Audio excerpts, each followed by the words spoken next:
सर्वप्रथम सर्वांना श्री स्वामी समर्थ. स्वामी महाराजांच्या कृपेने तुमच्या सर्व चांगल्या इच्छा पूर्ण होत ही स्वामींचरणी प्रार्थना करते आणि आजच्या व्हिडिओला सुरुवात करते. सर्व मंगल मांगल्ये शिवे सर्वार्थ साधिके शरण्ये त्र्यंबके गौरी नारायणी नमोस्तुते. तर अखंड सुख समृद्धी आपल्या जीवनात यावी, घरात यावी. आपल्या कुलदेवी आईचा अखंड कृपा आशीर्वाद आपल्या संपूर्ण कुटुंबावर राहावा म्हणून 9 रात्रीत 9 दिवस अखंड दिवा जरूर लावावा. तुम्ही महिलांनो घटस्थापना करत असाल किंवा नसाल तरी पण सर्व महिलांनी आपल्या कुलदेवीच्या नावाने एक अखंड दीप आपल्या 9 रात्रीत या सेवेत एक अखंड दीप जरूर प्रज्वलित करा. तुम्ही आधी कधीच सेवा केली नाही, तुम्हाला सुरू करायची आहे. अतिशय सोन्यासारखी सेवा आहे. देवी आईचा 9 रात्रीत 9 दिवस अखंड दिवा जी महिला जपते, तेवत ठेवते, तिच्या घरात अखंड लक्ष्मी नांदत असते. तिच्या घरात कशालाच सुख समृद्धीला आणि देवी आईच्या कृपा आशीर्वादाला कधीच खंड पडत नाही. म्हणून महिलांनो अखंड दिवा जरूर प्रज्वलित करा. तर 22 सप्टेंबर 2025 सोमवार दिवशी घटस्थापनेचा म्हणजे शारदीय नवरात्रीचा प्रारंभाचा दिवस आलेला आहे. खूप सुवर्ण दिवस आहे. महिलांनो आपल्या घरात एक अखंड दिवा जरूर लावायचा आहे. तुम्ही घटस्थापना करत असाल दरवर्षीप्रमाणे तर तुम्ही जिथं अखंड दिवा लावतात त्याच ठिकाणी दरवर्षाप्रमाणे आपल्या परंपरेनुसार अखंड दिवा लावायचा आहे. आता ज्या महिला घटस्थापना करत नाही त्यांनी सुद्धा एक अखंड दिवा जरूर लावायचा आहे.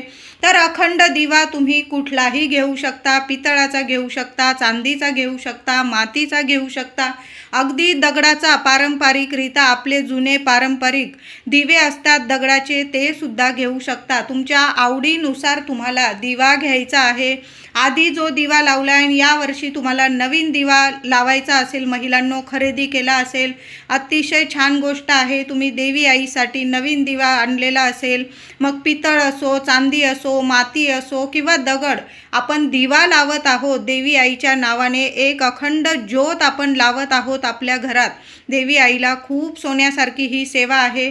तर 22 सप्टेंबर 2025 सकाळी 12 वाजेपर्यंत तरी आपल्या घरात 12 ते 12:30, 12:39 11:41 ते 12:39 हा खूप शुभ मुहूर्त आहे, अभिजित मुहूर्त आहे.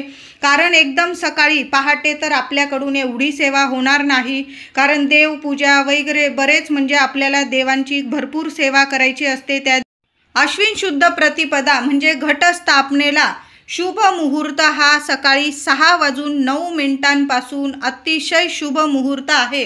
पण महिलांनो तुम्ही राहूचा काळ मानतात तर सकाळी 22 तारखेला सोमवारी घटस्थापनेच्या दिवशी सकाळी 7 ते 9 हा 2 तासाचा राहू काळ असणार आहे. अशुभ वेळेत घटस्थापना करू नका, मंगल कलश देवाऱ्यात भरू नका आणि अखंड दिव्याची ज्योत सुद्धा प्रज्वलित करू नका. मग तुम्ही 9 वाजेनंतर अगदी दुपारी 12:38 हा अतिशय शुभ मुहूर्त आहे. 12:38 आपल्याला आपल्या देवघरात अखंड दिवा प्रज्वलित करायचा आहे. तुम्हाला घटस्थापना करायची असेल या शुभ वेळेत तर तुम्ही करू शकता. मंगल कलशाची स्थापना तुम्ही या शुभ काळात करू शकता. पण काही महिला घटस्थापनेच्या वस्तू घटस्थापनेच्या दिवशीच आणत असतात. काही महिला पितृपक्षात खरेदी करतात. काही महिलांची पारंपरिकरित्या म्हणजे त्यांचा नियम असतो की त्या घटस्थापनेच्या वस्तू घटस्थापनेच्या दिवशीच खरेदी करतात. मग तुम्हाला महिलांनो थोडासा वेळ झाला घटस्थापनेला तर मग संध्याकाळी 6 वाजेपर्यंत अगदी सूर्यास्त करू नका. दिवा अगरबत्तीची वेळ येऊ देऊ नका. 6 वाजेच्या आतच आपल्या घरात तुम्हाला घटस्थापना करायची आहे. जास्त वेळ झाला तर म्हणते अगदी 4 वाजेपर्यंत केली तुम्ही तर अतिशय म्हणजे चांगलीच गोष्ट आहे. पण जरासा वेळ झाला, लहान लेकरं वगैरे सगळं काही सांभाळून काही महिलांना नाही जमत, मग थोडासा वेळ झाला तुम्हाला महिलांनो घटस्थापना करायला तर मग तुम्ही संध्याकाळी 6 वाजेपर्यंत घटस्थापना करू शकता. खूप जास्त वेळ करू नका, अंधार पडू देऊ नका. त्या आतच आपल्याला घरात घटस्थापना करायची आहे. पण अखंड दिवा लावताना महिलांनो अखंड दिवा तुम्हाला 12:30 वाजेपर्यंत 12:38 प्रज्वलित करून द्यायचा आहे तुम्हाला। नवरात्रीचा अखंड दिवा लावताना काही नियमांचं पालन जरूर करा महिलांनो। आपण जेव्हा दिवा लावतो आणि दिव्यासाठी जे तेल घेतो ते आपल्याला वेगळं ठेवायचं आहे। खरकटे वगैरे हात लागणार नाही, कुणाचे हात लागणार नाही याची नक्की काळजी घ्यायची आहे। आणि तेल घेताना महिलांनो तिळाचं घ्या, मोहरीचं घ्या किंवा तुम्ही पारंपरिकरित्या जे तेल घेतात दिव्यासाठी तेच तेल घ्यायचं आहे। आता तेल घेताना सव्वाच्या प्रमाणात घ्यायचं आहे। खूप शुभ ठरतं महिलांनो। तुम्हाला वाटत असेल ताई काही पण सांगताय, पण सव्वाच्या प्रमाणात तुम्हाला तेल घ्यायचं आहे। 1.25 लिटर, 1 लिटरची तुम्ही पिशवी वगैरे आणलेली असेल किंवा मोजून आणलेलं असेल तुम्ही, तर 1.25 लिटर म्हणजे 1 लिटर आणि थोडंसं पाव त्यात वाढवून घ्यायचं आहे। मग अशा पद्धतीने 1.25 प्रमाणात आपल्याला तेल देवी आईच्या दिव्यासाठी, अखंड दिव्यासाठी बाजूला एखाद्या बरणीत, बाटलीत, डब्यात वगैरे नीट ठेवायचं आहे। आणि ते तेल फक्त तुम्हाला अखंड दिव्यालाच वापरायचं आहे। 9-10 दिवस आपण दिवा चालूच ठेवत असतो, खंड पडू देत नाही, दिव्याची ज्योत विझू देत नाही। मग एवढं तेल आपल्याला लागून जातं। उरलेलं तेल नंतर तुम्ही देव्हाऱ्यातील दिव्याला वापरू शकता, पण हे तेल आपल्याला अखंड दिव्यासाठी वेगळं ठेवायचं आहे। अखंड दिवा लावताना आपण ज्या जागेवर दिवा तुम्ही लावणार आहात ती जागा स्वच्छ गोमूत्राने पुसून घ्यायची आहे। तुम्ही जर घटस्थापना करत असाल आणि त्या शेजारीच दिवा लावत असाल तर तुम्ही ठीक आहे, जागा वगैरे स्वच्छ केलेलीच असेल। काही महिला देव्हाऱ्यातच दिवा लावतात, काही महिला वेगळ्या ठिकाणी दिवा लावत असतात। पूर्व, पश्चिम, उत्तर, ईशान्य अशा दिशा बघून आपल्याला दिवा लावायचा आहे। तर जागा स्वच्छ करायची आहे। तसं पण नवरात्रीचं आपण घर वगैरे आवरलेलंच आहे। जागा गोमूत्राने एकदा स्वच्छ पुसून घ्या महिलांनो। पाट किंवा चौरंग ठेवायचा आहे, त्याभोवती रांगोळी काढायची आहे। खाली एक स्वस्तिक काढा, देवी आईची पावलं काढा, रांगोळीवर हळदी कुंकू टाकायचं आहे आणि मग त्यावर चौरंग पाट ठेवायचा आहे। त्यावर एक लाल कपडा स्वच्छ अंथरून घ्यायचा आहे। त्यावर तांदळाची रास करा किंवा अष्टदल कमल तांदळाची तुम्ही त्यावर बनवून घ्यायचं आहे आणि त्यावर तुम्हाला अखंड दिवा ठेवायचा आहे। तांदळाची रास किंवा अष्टदल कमल बनवलेलं असेल त्यावर सुद्धा हळदी कुंकू तुम्हाला टाकायचं आहे। स्वतःच्या कपाळी लावा आणि मग त्यावर अखंड दिवा तुम्हाला ठेवायचा आहे। अखंड दिव्याची वात तुम्ही कापसाची सुद्धा घेऊ शकता किंवा लाल पिवळा कलावा येतो बाजारात, तो कलावा जरी घेतला तुम्ही दुहेरी स्वरूपात तरीही चालेल। लांब वात आपल्याला हवी आहे। अखंड दिव्यात लांबच वात घ्यायची आहे। तुम्ही जर तुपाचा लावत असाल तरी पण तुम्हाला अखंड दिव्यासाठी लांबच वात घ्यायची आहे। लांब वात घेताना चांगली आपण स्वतःच्या हाताने बनवली तर खूप म्हणजे आपल्याला तो आनंद वेगळाच असतो। 1 पंजा आणि 4 बोटं जास्त असं 1.25 हात लांब वात आपल्याला तयार करायची आहे। कळालं असेल महिलांनो, आपला 1 पंजा आणि 4 बोटं जास्त अशी 1.25 हात लांब वात तयार करून घ्यायची आहे। खूप शुभ ठरते। वात बनवताना चमचाभर दूध आणि चमचाभर पाणी घ्यायचं आहे आणि ते पाणी आणि दूध वापरून आपल्याला कापसाची दुहेरी वात नीट बनवून घ्यायची आहे। तुमच्या घरात जर आजी असतील, आई असतील, पारंपरिकरित्या तुम्हाला वात नीट बनवून देतील आणि तुम्ही बनवली काही हरकत नाही। दूध पाणी वापरलं तर त्या दूध पाणी वापरलेल्या वातीला जास्त तेल सुद्धा लागत नाही। नुसतीच तुम्ही वात वळली तर मग तेल पण जास्त खेचतं आणि वात पण लवकर जळून जाते आणि त्याला काजळी पण येते। म्हणून वात बनवताना महिलांनो दूध पाण्याचा वापर जरूर करा। काही ठिकाणी फक्त दूध वापरले जातं। तुमची जशी परंपरा आहे तशा पद्धतीने वात बनवून घ्यायची आहे। वात चांगली वळून घ्यायची। तुम्ही बाहेरून पण वात आणू शकता, पण स्वतः आपण जेव्हा नवरात्री स्वतःच्या हाताने देवी आईचा अखंड दिव्याची वात बनवताना तो आनंद आपल्याला वेगळाच असतो। तुम्हाला नाही जमली महिलांनो, तुम्ही बाहेरून पण विकत आणू शकता। असं नाही की घरात केलेली वातच शुभ ठरते, बाहेरून आणलेली वात अशुभ ठरते असं नाही। पण तुम्हाला येत असेल तर तुम्ही करू शकता। नाही एवढा वेळ, तुम्ही ऑफिसला वगैरे लेकरं बाळं सांभाळून खरंच काही वेळा नाही वेळ मिळत ना, मग तुम्ही बाहेरून पण वात आणू शकता। दिव्यात वात टाकायची आहे, छान तेल टाकायचं आहे। दिवा आपण अष्टदल कमल किंवा तुम्ही तांदळाची रास केलेली त्यावर ठेवायचा आहे। तुम्ही ताम्हणात वगैरे सुद्धा अष्टदल कमल काढू शकता, तांदळाची रास काढू शकता किंवा तुम्ही पाटावर लाल कपड्यावर सुद्धा तुम्ही तांदळाच्या राशीवर दिवा ठेवू शकता। तुमची जशी परंपरा आहे, तुम्ही ताम्हणात दिवा ठेवतात किंवा लाल कपड्यावर आपण आसन देऊन दिवा ठेवू शकता। जशी तुमची पद्धत आहे तशाच पद्धतीने करायचं आहे। दिव्याची हळदी कुंकू फुलं वाहून पूजा करायची आहे। आता ज्यांच्याकडं घटस्थापना झालेली आहे, प्रथम गणपती बाप्पांची त्यांनी स्थापना केली असेल, सुपारी पानावर मांडून प्रथम गणपती बाप्पांची स्थापना, देवी आईचा टाक पानावर विड्याच्या पानांवर मांडला असेल, घटस्थापना झाली असेल। त्याचबरोबर तुम्ही जर फक्त अखंड दिवा लावत असाल महिलांनो, तरी पण पाटावर प्रथम गणपती बाप्पांची स्थापना करा। सुपारी मांडायची आहे, विड्याच्या पानावर 1 रुपयाचं नाणं ठेवा, 1 सुपारी ठेवा, हळद कुंकू फुलं अक्षता दुर्वा वाहून प्रथम ओम गणपते नमः बाप्पाला नमस्कार करायचा आहे। आणि तुम्हाला मग आपल्या देवी आईचा टाक असेल, फोटो असेल, त्या पाटावर किंवा चौरंगावर जिथं तुम्ही अखंड दिवा लावत आहात तिथं तुम्हाला फोटो किंवा आपला देवी आईचा टाक पानावर ठेवायचा आहे। फोटो जरी ठेवत असाल, फोटो खाली सुद्धा जरी तुम्ही 2 विड्याची पानं ठेवली अतिशय शुभ ठरतात। आपल्या कुलदेवी आईला, कुलदेवी कुठलीही असू द्या, विड्याची पानं खूप प्रसन्न करतात देवी आईला। मग टाक तुम्ही पहिल्या दिवशी टाक स्थापन करत असाल, फोटो स्थापन करत असाल, अखंड दिव्यासमोर किंवा घटस्थापनेसमोर विड्याची पानं जरूर त्या खाली ठेवायच्या आहे।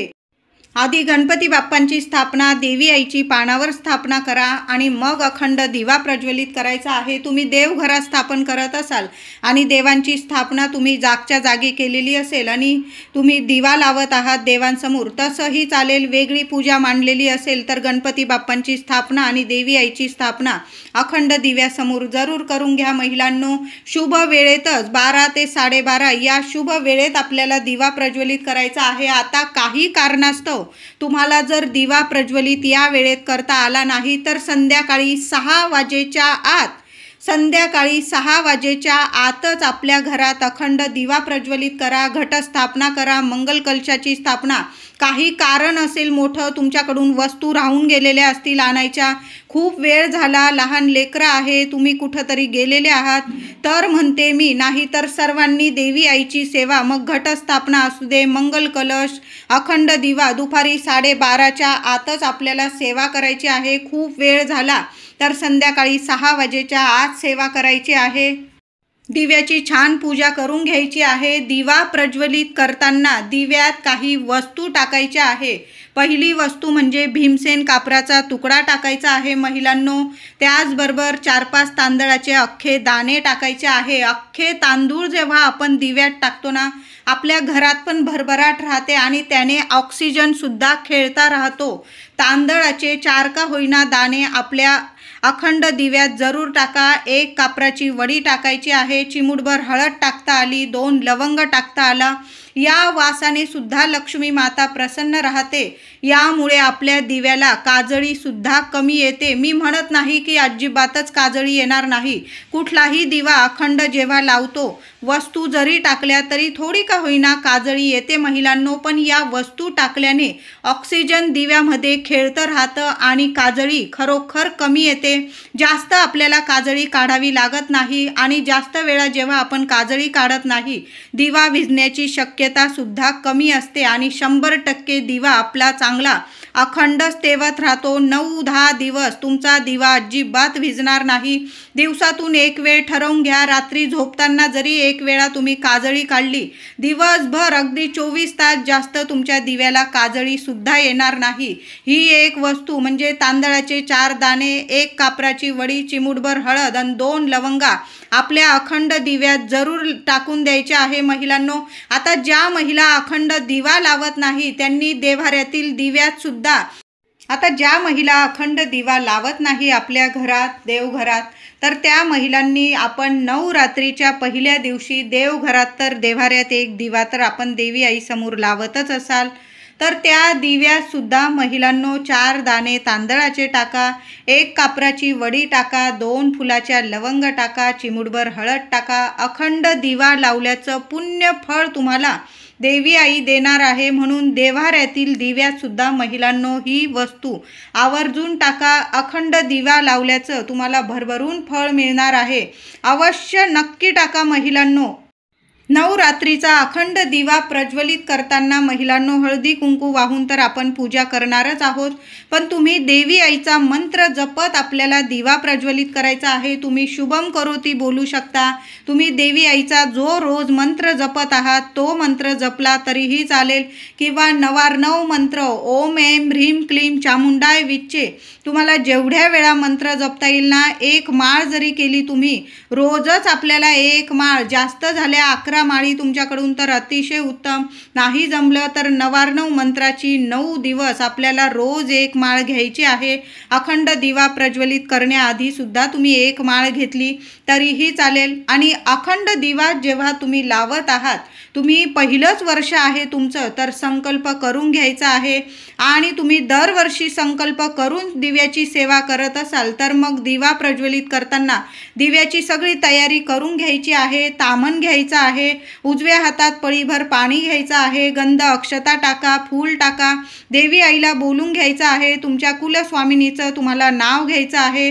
तुमचं नाव देवी आईला बोला, गोत्र बोला. हे आई, आम्ही सहकुटुंब सहपरिवार तुझी 9 दिवस आम्ही अखंड दिव्याची सेवा करत आहोत, कबूल करून घे. चूक भूल झाली आमच्याकडून, दिवा वगैरे भिजला तर रागवू नको, तुझ्या लेकरांना समजून घे. आम्ही मनापासून तुझी ही सेवा करण्याची पूर्ण मनापासून म्हणजे प्रयत्न करू, असं बोलून तुम्हाला ते तांदूळ, अक्षता, हातातलं पाणी तामणात सोडायचं आहे. ते तुम्ही एखाद्या झाडाला घालू शकता.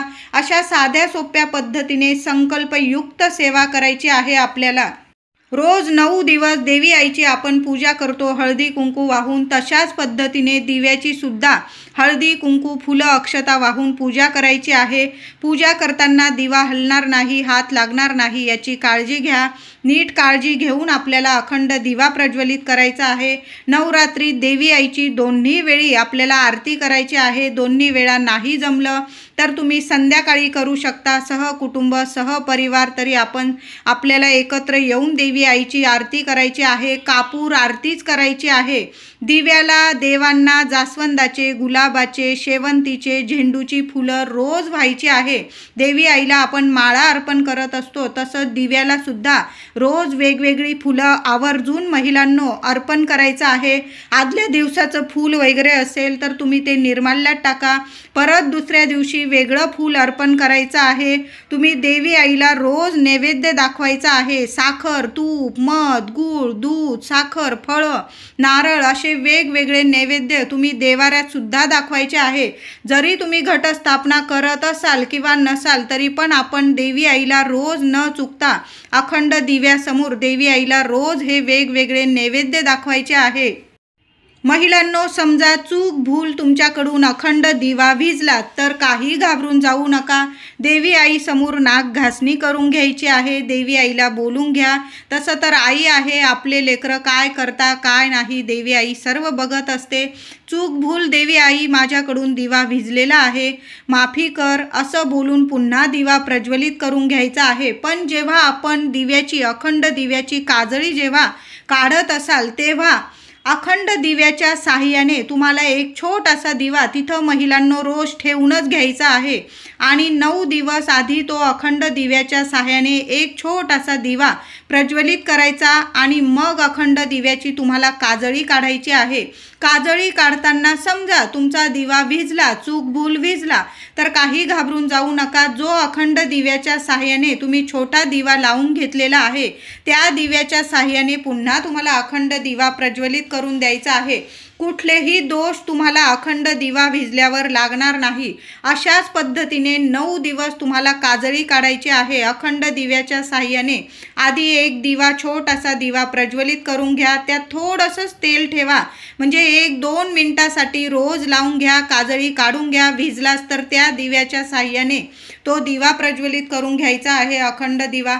नवरात्रीच्या 9 दिवस आपल्या कुलस्वामिनीला माता लक्ष्मीला आपल्याला कुंकुमार्चनची सेवा सुद्धा करायची आहे.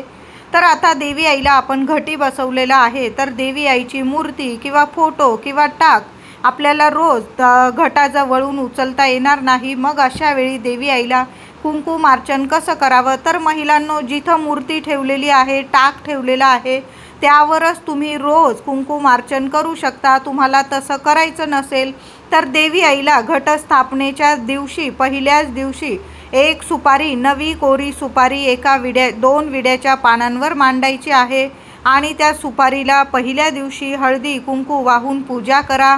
त्या दिवशी, पहिल्या दिवशी सुद्धा सुपारीला कुंकुमार्चन करायचं आहे आणि रोज जरी तुम्ही ती सुपारी ताम्हणात उचलून घेतली आणि पुन्हा ते विड्यांच्या पानांवर ठेवली तरीही चालेल. रोज तुम्ही सुपारी, देवी आई स्वरूप आपल्याला एक नवी कोरी सुपारी मांडायची आहे घटाजवळ किंवा देवघरात.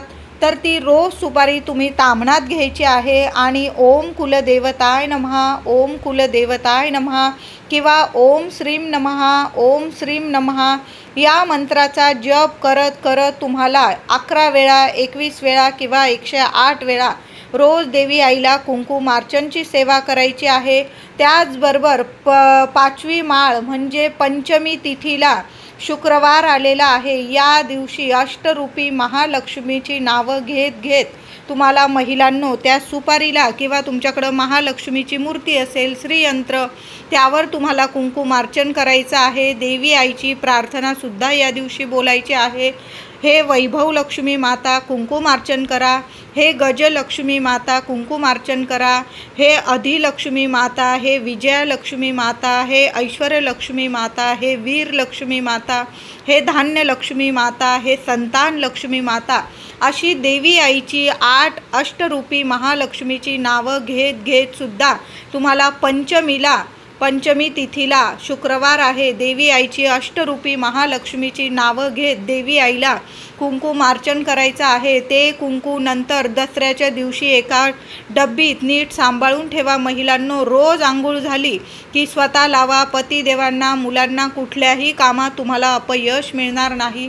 प्रत्येक कामात तुम्ही यशस्वी व्हाल. तर अशा पद्धतीने 9 रात्रीत 9 दिवस देवी आईला कुंकुमार्चन करायचं आहे. मी सांगितलं तुम्हाला, एक सुपारी, नवी कोरी सुपारी आधी वापरलेली असेल घेऊ नका. आपण ती गणपती बाप्पा स्वरूप मांडलेली आहे किंवा इतर स्वरूप मांडलेली आहे, आपल्याला माहीत नसेल तर एक नवी कोरी सुपारी घेऊन या. घटस्थापनेच्या दिवशी विड्याच्या पानावर देवी आई समोर स्थापन करा. देवी आईला बोलून घ्या की तुझं स्वरूप मी ही सुपारी स्वरूप मांडत आहे.